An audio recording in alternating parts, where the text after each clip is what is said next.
Greetings, YouTube. Today I'm going to talk about Peter Sellers by Peter Evans, the most behind the mask behind the mask, and it says with 16 pages of photos, and this was printed not long after Peter Sellers died in 1980. This isn't going to be a review. I didn't finish reading the book, and I'm going to discuss about why I didn't finish reading the book. First, I had a hard time making it to the point in the book where I reached, because on the onset, the first chapter, the author really came across to me as a biographer that is a frustrated novelist. It really sounded like someone that wanted to write a novel, but didn't think they could sell a book. Because the author was talking about things that he could not know unless the person in question had revealed that to him. And when you're doing a biography, you talk about the people. You don't write a story pretending to be the people. And that's what it came across. But in the second chapter, it was more of an actual biography, so I began to read it. I continued to read it, I should say. But every once in a while, he'd start to slip into that novelist role. And it put me off. It never happened enough for me to completely abandon the book. Until he get to the point in his life, of Peter Sellers' life, when he met Britt Eklund. Now, Britt Eklund was his second wife. I believe Mr. Sellers had 4 wives total in his life. And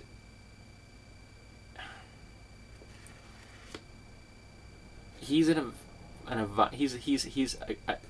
admitted rapist. Peter Sellers admits that he's a rapist. The author admits he's a rapist. What Britt Eklund describes is rape.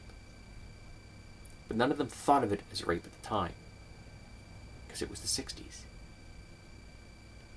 Peter Sellers got a woman that he thought was a virgin, though this doesn't necessarily have anything to do with the rape itself, but he was under the impression she was a virgin. He got her drunk and high for the purposes so he could have sex with her.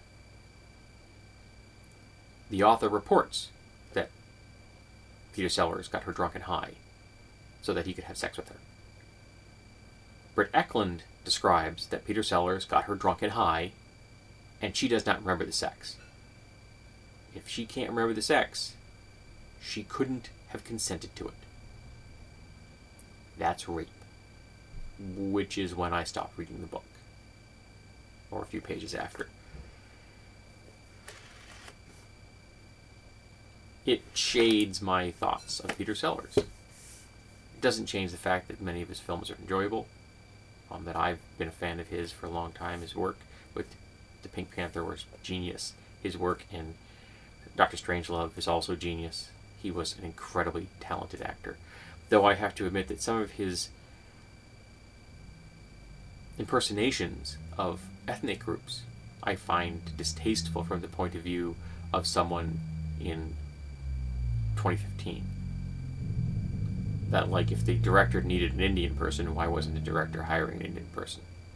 There are no funny Indian people in the world he could have gotten to, no Indian actors that could have played that role. He needed to get an English guy who can do a decent Indian impression to play that role.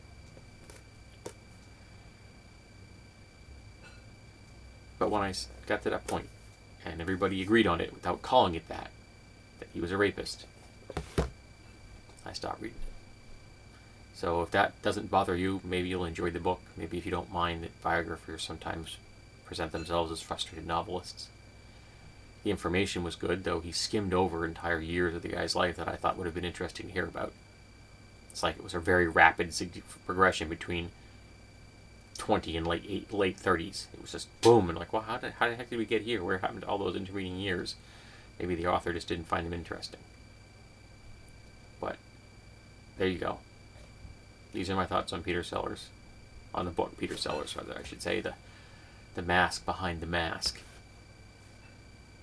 I was disappointed in the book, and I find myself disappointed in Peter Sellers.